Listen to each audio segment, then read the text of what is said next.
Oke, selamat malam Pak Imam dan teman-teman. Kami dari grup 1 Omni Channels. Kami akan membahas soal the influence of buying online pickup in store vs offline service on Starbucks brand equity, brand personality, and reputation. Saya Michelle Wijaya, nanti akan dijelaskan juga oleh Aditya Rasyad, Azura Nur Aziza, Alvin Skop, Ketut Egi Cahyani, gitu. Next, please. Jadi kami akan menjelaskan soal bab 1 duluan, soal pendahuluan di bab 1. Jadi jurnal acuan yang kami pakai itu dia dari International Journal of Hospitality Management tentang antecedents and consequences of brand equity evidence from Starbucks Coffee Brand. Jadi karena pertumbuhan pesat konsumsi kopi di China dengan Starbucks sebagai pemimpin pasar yaitu 70% pangsa pasar dengan membuka 3.600 gerai, maka Starbucks tuh berhasil mentransformasi kopi menjadi produk dan gaya hidup dan pengalaman konsumsi. Sehingga sebenarnya jurnal ini tuh mengkaji pengaruh kualitas layanan atau service quality dari Starbucks, pengalaman dan consumer experience terhadap brand equity, brand personality, dan brand reputation Starbucks khususnya di China. Dan hasil dari jurnal acuan sendiri, itu interaction quality dan research quality itu berpengaruh positif dan signifikan terhadap consumer experience. Yang kedua, physical environmental quality tidak berpengaruh signifikan. Yang ketiga, consumer experience berpengaruh sangat positif terhadap brand equity. Dan yang terakhir, brand equity juga berpengaruh positif terhadap brand personality dan brand reputation. Next, please.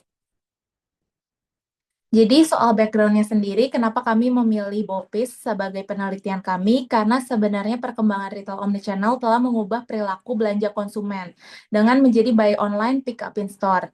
Dan ini tuh menjadi strategi yang sangat penting, karena strategi ini tuh menggabungkan kemudahan belanja online tanpa menghilangkan pengalaman fisik di toko sendiri.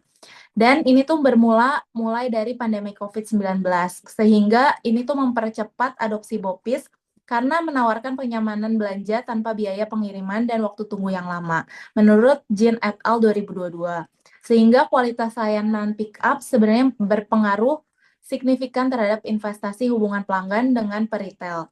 Jadi, kenapa consumer itu pindah ke Bopis? Berbagai penelitian tuh mengidentifikasi, jadi faktor pendorong utama adopsi layanan Bopis sendiri itu ada persepsi kenyamanan, penghematan biaya, dan mitigasi resiko dalam belanja online karena masih memperlibatkan pengambilan secara offline. Itu menurut Verhoef et al. 2015. Dan personalisasi layanan dan promosi yang ditargetkan itu juga memainkan peran penting untuk mendorong si pelanggan memilih Bopis dibandingkan pengiriman tradisional atau bahkan belanja langsung di toko fisik. Next, please. Jadi sebenarnya role Starbucks sendiri itu mereka tuh leader di service innovation, sehingga kami memilih Starbucks sebagai penelitian yang kami akan jalankan. Starbucks itu merek kopi premium terbesar di dunia dan telah mengadopsi inovasi layanan untuk meningkatkan consumer experience sendiri. Dan berdasarkan penelitian Rand et al. 2023, kualitas layanan yang baik seperti interaksi karyawan dan kualitas produk itu sangat mempengaruhi consumer experience sendiri di Starbucks. Dan pengalaman pelanggan yang positif itu tuh berkontribusi untuk meningkatkan brand equity, brand personality, dan brand reputation Starbucks sendiri. Jadi fenomena buy online pick up in store ini kami akan meneliti dibandingkan dengan offline service sendiri. Apakah berpengaruh signifikan atau sebenarnya offline service saja sudah cukup. Jadi meskipun layanan offline tradisional masih dominan, namun menurut Ren Koe dan Song 2023, Bopis itu udah semakin diminati karena menawarkan kemudahan dan efisiensi dalam berbelanja. Jadi penting untuk meneliti perbandingan pengaruh layanan Bopis dan layanan offline perbandingannya terhadap persepsi merek dari Starbucks sendiri. Jadi studi ini tuh bertujuan untuk mengisi kekurangan literatur yang sebenarnya jurnal acuan kami sudah temukan. Next, please. Dari situ kami menemukan research question yang akan kami bangun. Itu pertama, bagaimana pengaruh service quality terhadap consumer experience pada Starbucks. Yang kedua, bagaimana peran layanan Bopis dibandingkan dengan layanan offline dalam memoderasi pengaruh service quality terhadap consumer experience. Yang ketiga, bagaimana pengaruh consumer experience terhadap brand equity Starbucks. Yang keempat, bagaimana pengaruh brand equity terhadap brand personality Starbucks. Dan yang kelima, bagaimana pengaruh brand equity terhadap brand reputation dari Starbucks. Next, please. Jadi research contribution yang kami temukan ada manfaat teoritis. Yang pertama itu memberikan kerangka baru bagi pengembangan teori pemasaran tentang layanan. Ini tuh tidak hanya melihat kualitas layanan secara linear, tetapi memperhitungkan juga peran konteks layanan seperti BOPIS ataupun offline integration dalam membentuk persepsi konsumen terhadap merek. Dan yang kedua bisa juga jadi referensi akademik bagi penelitian selanjutnya terkait strategi omnichannel dan perilaku konsumen dalam era digital yang terus sebenarnya berkembang. Dan untuk manfaat praktisnya sendiri, kami bisa memberikan masukan strategis terhadap manajemen Starbucks dalam merancang dan mengoptimalkan layanan BOPIS serta layanan offline guna meningkatkan pengalaman pelanggan. Dan menjadi salah satu pedoman bagi pelaku industri seperti kopi dan retail lainnya dalam mengadopsi model layanan hybrid sesuai dengan preferensi pelanggan mereka. Next, please. Dan batasan ruang lingkup penelitian, yang pertama itu ada fokus pada pelanggan Starbucks yang menggunakan layanan BOPIS dan layanan offline tradisional. Jadi kami akan menunjukkan terhadap dua sumber, yaitu yang menggunakan layanan BOPIS dan juga layanan offline. Yang kedua, variabel utama yang diteliti oleh peneliti meliputi service quality, consumer experience, brand equity, brand personality, dan brand reputation. Lalu data yang dikumpulkan itu dari responden yang mengaplikasikan BOPIS dan offline di gerai Starbucks di kota-kota besar, terutama di Indonesia. Yang keempat, tidak membahas aspek keuangan ataupun operasional dari internal Starbucks. Jadi kami hanya mengadopsi service quality saja dari Starbucks. Next, please. Selanjutnya akan dijelaskan oleh teman saya. Baik, terima kasih. Izin untuk melanjutkan. Jadi di sini lanjut untuk ke bab 2 mengenai tinjauan pustaka. Jadi terdapat beberapa teori yang kami gunakan dalam penelitian ini. Next, please. Nah, grand teori yang kami gunakan dalam penelitian ini adalah SOR, di mana stimulus, organisme, dan respon, yang merupakan salah satu grand teori yang sering digunakan untuk memahami bagaimana faktor eksternal atau stimulus dapat mempengaruhi kondisi psikologis individu yang kemudian akhirnya menghasilkan perilaku tertentu. Pada penelitian ini, service quality itu berperan sebagai stimulus atau rangsangan eksternal yang diterima oleh konsumen. Kemudian rangsangan ini diproses secara internal melalui customer experience dan brand equity, lalu menghasilkan respon akhir berupa brand personality dan brand reputation yang merupakan tahap respon dari penelitian ini. Nah, selanjutnya mengenai service quality sendiri, di sini dijelaskan dari Parasuraman et al. Pada tahun 1985, service quality merupakan persepsi konsumen tentang apa yang mereka harapkan dan apa yang mereka terima. Pada penelitian Farouk juga pada tahun 2018 memaparkan bahwa service quality didefinisikan sebagai fungsi yang menjadi pembeda antara layanan yang diharapkan dan persepsi pelanggan terhadap layanan aktual yang diberikan. Sementara itu, Gotch dan Davis pada tahun 2019 juga mengungkapkan bahwa kualitas layanan itu merupakan suatu kondisi yang terus berkembang dan memiliki keterkaitan erat dengan produk, layanan, proses, dan lingkungan yang mampu memenuhi atau bahkan melampaui harapan konsumen. Next, please. Baik, untuk selanjutnya, variabel selanjutnya adalah buy online, pick up in store atau BOPIS versus offline. Jadi, menurut Gao and Su pada tahun 2017, BOPIS itu merupakan strategi omnichannel yang memungkinkan pelanggan itu memesan produk secara online dan mengambilnya di toko fisik, yang dimana menggabungkan kenyamanan belanja online dengan kepastian ketersediaan produk tanpa biaya pengiriman. Gaulin dan Moreno juga pada tahun 2019 menemukan bahwa BOPIS ini itu dapat meningkatkan trafik di toko fisik itu sebesar 12-24%. Penelitian Kang et al. Pada tahun 2020 juga menyatakan bahwa di industri F&B, layanan BOPIS ini dapat mengurangi waktu tunggu konsumen hingga 40%. Jadi meskipun model BOPIS ini menawarkan kemudahan dan fleksibilitas dalam berbelanja, terdapat beberapa sejumlah kelemahan yang masih dirasakan oleh konsumen saat menggunakan layanan BOPIS ini. Jadi beberapa di antara kelemahannya itu adalah ketidakpastian ketersediaan produk saat pengambilan, yang dimana biasanya di online dan di offline kadang suka nggak sinkron untuk aplikasinya gitu. Dan ada juga keterlambatan proses pengambilan di toko, kesegaran produk, ketidakmampuan untuk memeriksa kualitas produk sebelum pengambilan. Itu dijelaskan oleh beberapa penelitian sebelumnya, antara lain penelitian dari Galino dan Moreno, penelitian Cao dan Su, dan Chow et al. Pada tahun 2023. Nah, jadi beberapa kelemahan yang dirasakan oleh konsumen saat mencoba layanan Bopis ini itu belum sepenuhnya dapat diatasi dalam model Bopis, serta justru cenderung tidak ditemui dalam pengalaman belanja offline tradisional. Jadi kelemahan-kelemahan itu yang dijelaskan sebelumnya itu malah tidak ditemukan saat konsumen melakukan pembelanjaan offline tradisional. Jadi penelitian ini menggunakan variabel moderasi BOPIS versus offline untuk menguji bagaimana perbedaan antara pengalaman berbelanja melalui model BOPIS dan metode offline konvensional yang mempengaruhi hubungan antara kualitas layanan dan pengalaman pelanggan. Next, please. Baik, untuk selanjutnya mengenai customer experience. Jadi menurut Smith, pengalaman pelanggan itu merupakan sebuah kumpulan dari interaksi yang terjadi antara pelanggan dengan produk, layanan, atau perusahaan yang menimbulkan sebuah reaksi dari pelanggan.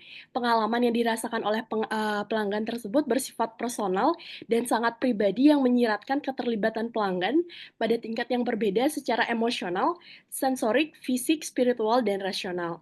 Jadi, Smith ini juga menjelaskan bahwa terdapat 5 dimensi pada customer experience, di mana kelima dimensi ini dapat digunakan perusahaan dalam rangka untuk memberikan pengalaman kepada pelanggannya pada seluruh tahap perjalanan pelanggan atau customer journey. Jadi kelima dimensi tersebut antara lain sense, feel, think, act, dan connect.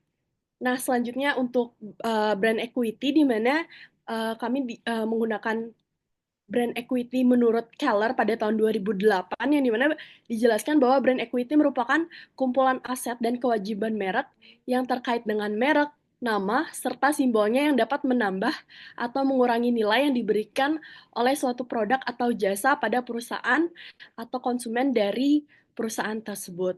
Selain itu, Toibah pada tahun 2023 juga menjelaskan bahwa ekuitas merek itu dibangun dari waktu ke waktu melalui pesan merek yang konsisten, produk atau layanan yang berkualitas, dan pengalaman pelanggan yang positif. Next, please. Baik, selanjutnya untuk brand personality, dijelaskan juga pada penelitian Ekor pada tahun 1997 yang menjelaskan bahwa brand personality itu digambarkan sebagai sekelompok orang yang mewakili sebuah merek. Uh, Kepribadian merek itu dapat dikembangkan berdasarkan pengguna yang khas seperti konsumen yang menggunakan merek tersebut atau pengguna yang diidealkan, yang dimaksud di mana seperti yang diwakili dalam iklan gitu.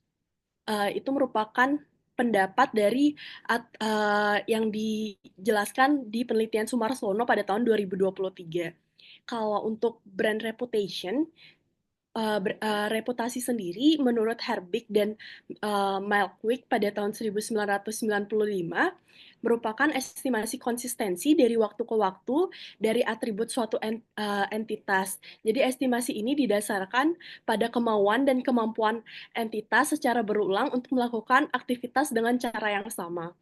Nah, brand reputation ini dikelola secara berkelanjutan selama perusahaan atau merek tersebut berada di pasar.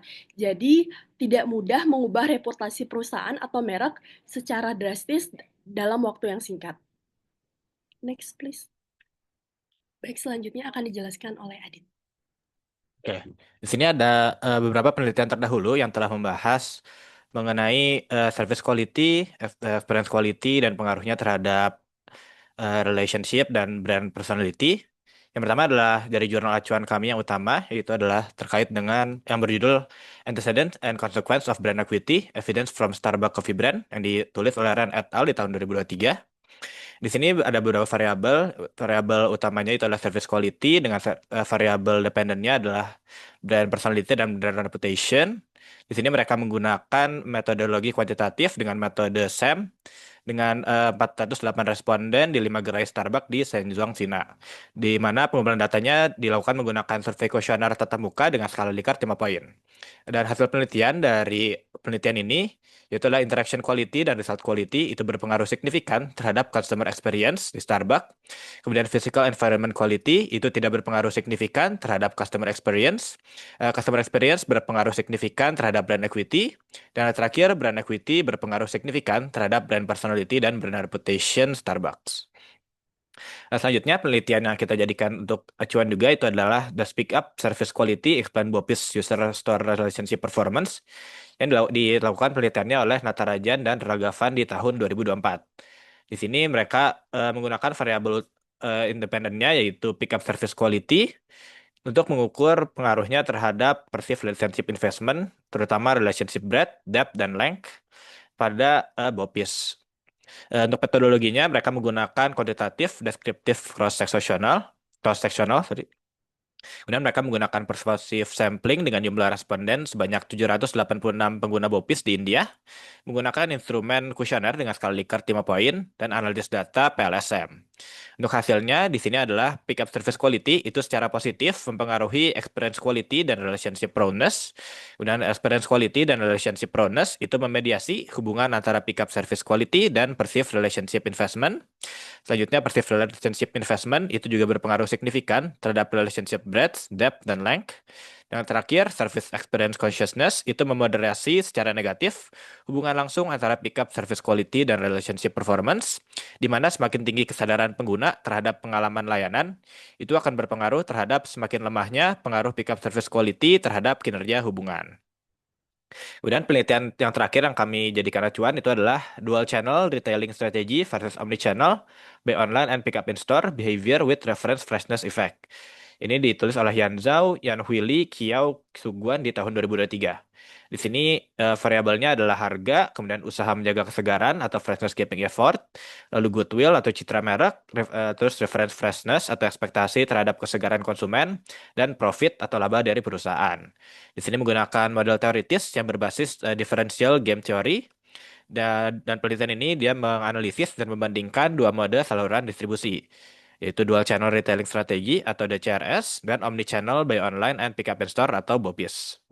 Untuk hasil dari penelitian ini yaitu adalah reference freshness berpengaruh signifikan terhadap harga, goodwill dan usaha menjaga kesegaran. Kemudian pada reference freshness rendah, harga online itu akan menjadi lebih tinggi. Dan yang terakhir, mode BOPIS itu membantu mengurangi efek negatif dari reference freshness, tetapi tidak terlalu unggul dibandingkan DCRS atau dual channel retailing strategy. Oke. Selanjutnya kita akan lanjut ke bab 3 yaitu metode penelitian. Yang pertama terkait dengan model konseptual yang akan kami gunakan pada penelitian ini. Di sini kami menggunakan jurnal model yang berdasarkan dari jurnal acuan utama kami terkait service quality di Starbucks tadi. Ya, di mana kami melakukan modifikasi dengan menambahkan variabel moderasi yaitu service type, BOPIS versus offline untuk mengukur perbedaan antara service quality yang dirasakan melalui BOPIS dan melalui offline. Di sini independennya ada service quality, kemudian ada variabel moderasi dari service type BOPIS versus offline. Kemudian ada dua variabel mediasi, ada customer experience dan brand equity.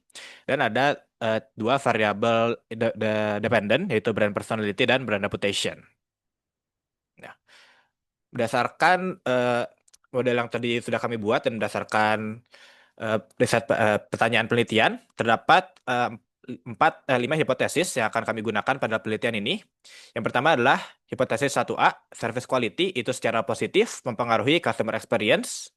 Kemudian H1B, terdapat perbedaan yang signifikan dalam customer experience antara metode BOPIS, yaitu buy online pick up in store, dan metode pembelian offline. Selanjutnya, hipotesis kedua, customer experience itu secara positif mempengaruhi brand equity. Lalu hipotesis 3, brand equity secara positif mempengaruhi brand personality. Dan yang terakhir, hipotesis 4, brand equity secara positif mempengaruhi brand reputation. Selanjutnya, terkait dengan variabel penelitian akan dilanjutkan oleh Alvin. Thank you, Adit. So the main thing we'd want to measure is service quality. That's how people feel about their interaction with Starbucks. Are the baristas friendly? Is the place clean? Does the app work smoothly when you order ahead? All those little things would likely come together to shape someone's overall impression of the service. Now we expect that this perception could influence two brand-related things, brand personality and brand reputation, which is our dependent variables. Brand personality is more about the vibe. If Starbucks were a person, will it be seen as cool, creative, or dependable and classy? And reputation is more about trust. Do people believe the brand actually delivers on its promises? In between those, we look at the customer experience as a mediating variable. The emotions, impressions, and memories people from form could be what connects service quality to how they see the brand. And in the long run, all of that might feed into the brand equity, which is our second mediating variable, how much extra value people attach to the Starbucks name. One other angle we can explore with this is how this whole chain might change depending on whether someone uses Bopis or just walk in and orders. Because ordering ahead on your phone could create a really different experience than chilling in the cafe. This is our moderating variable. Next, please. So about the research design, if we do this research, we'd probably go with the quantitative design survey. And surveys, number, and the whole data-driven approach. The idea wouldn't be just to describe what's going on, but to try and unpack why it happens. We'd like to use something like SOAR theory. Basically, the service is a stimulus. The customer's mental and emotional reaction are the organism, and how they respond to the brand is the outcome. To actually test all those relationship, we'd use a structural equation modeling. It's a great tool when you've got multiple variables influencing each other and we want to see the full picture. We'd probably break also the service quality down into categories like interaction with staff, SOAR, environment, and service reliability. For brand personality, we'd use the well-known 5-dimension model. And when it comes to customer experience, we try to cover everything from the first impression to emotional impact. Next, please. So the research type, this will be a mix of basic and applied research. On one hand, it will help build our understanding of how omnichannel services affect brand perception. On the other, the finding could be super useful for Starbucks or other brands looking to improve their customer experience across different channels. We'd aim to both description and explanation, so we might find things like X% of Poppies users say their service felt faster, but also explore why that is. Like maybe convenience plays a big role in how people judge overall experience. And next, please. So for these studies, we imagine a timeline for about 4 weeks. We'd start with a small pilot test to iron out any issues with the survey, then do a couple of weeks of full data collection, followed by some time for cleaning and an early analysis. In terms of where we'd focus, we'd probably go with 4 major cities in Indonesia, which is Jakarta, Bandung, Surabaya, and Bali. They all have an active Starbucks location and a mix of in-store and mobile ordering users. So we'd likely get a good variety of customer experiences. Next, please.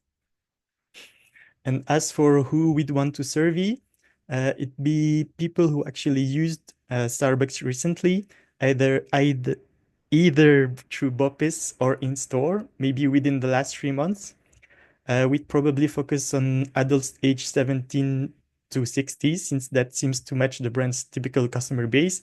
And for balance, we'd aim for a 50-50 split between Bopis users and walk-in customers. We'd also screen out people who haven't used Starbucks lately, since the idea will be to collect real data of recent experiences and not only general opinions of people from them. And next, please. Lula is gonna continue the rest of the presentation. Oke, terima kasih Alvin. Selanjutnya saya akan menjelaskan mengenai metode pengumpulan data yang akan kami laksanakan di penelitian ini. Pertama-tama, platform untuk penyebaran kuesionernya akan menggunakan Google Form dengan randomisasi manual dengan distribusi penyebaran kuesioner melalui sosial media outreach, yaitu tautan survei dibagikan melalui grup pecinta kopi di TikTok atau Instagram dan tidak berafiliasi dengan Starbucks, di mana untuk menghindari bias dan yang tidak didistribusikan melalui saluran korporat atau kode QR di toko fisik. Lalu selanjutnya penyaringan atau randomisasi peserta akan dilaksanakan melalui 2 langkah, yaitu langkah pertama di mana semua responden menjawab pertanyaan which Starbucks service have you used in the past month, itu akan disediakan pada Google Form. Lalu kita akan memberikan pilihan, pertama itu ada buy online, pick up in store. Lalu apabila responden memilih pilihan ini akan diarahkan ke survei pertanyaan khusus untuk BOPIS. Lalu apabila memilih pilihan traditional in-store purchase, ini akan diarahkan ke survei dengan pertanyaan khusus untuk offline. Apabila keduanya secara manual dialokasikan ke jalur bergantian berdasarkan waktu tanggapan. Nah, nantinya kuesioner ini akan dibagikan menjadi 2 kuesioner yang dimana pembedanya ada pembeda yang dimana untuk responden yang menggunakan BOPIS atau traditional in-store purchase.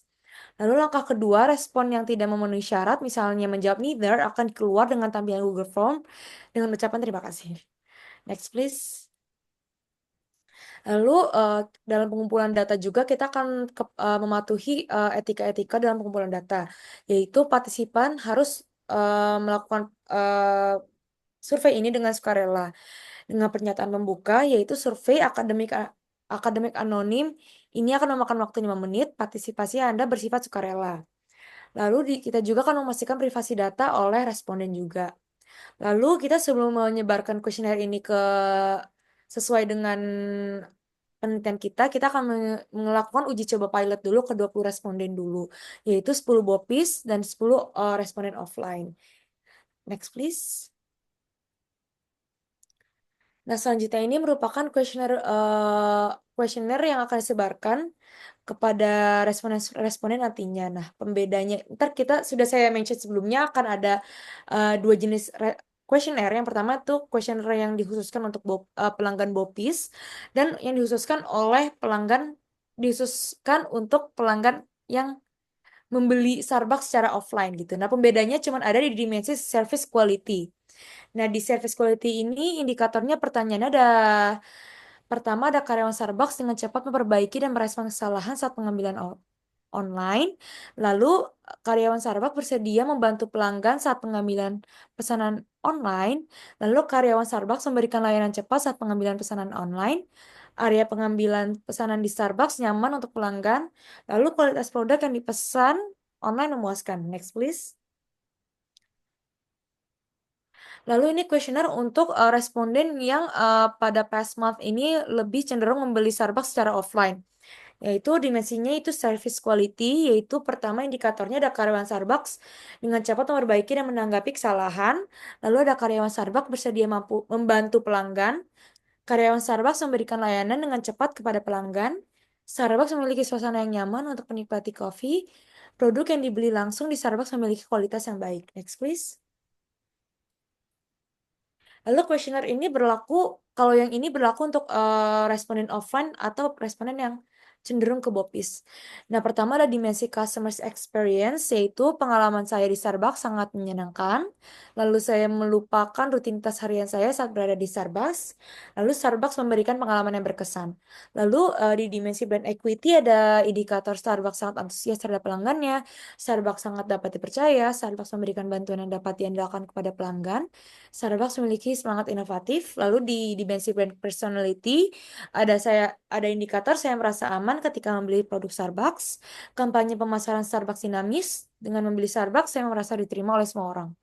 Lalu di dimensi brand reputation ada Starbucks bertanggung jawab atas semua produk yang mereka sediakan. Starbucks dikelola dengan baik. Starbucks peduli terhadap perlindungan lingkungan, dan yang terakhir Starbucks merupakan perusahaan yang menguntungkan. Nah, skala pengukuran yang kita akan lakukan di questionnaire yaitu adalah skala Likert 1-5, di mana 1 sangat tidak setuju, kedua tidak setuju, ketiga netral, 4 setuju, dan 5 sangat setuju. Dan questionnaire ini based on reference yaitu dari jurnal Rand dan Co dan Song di tahun 2023. Next please. Sekian dari kelompok kami. Apabila ada kekurangan mohon dimaafkan.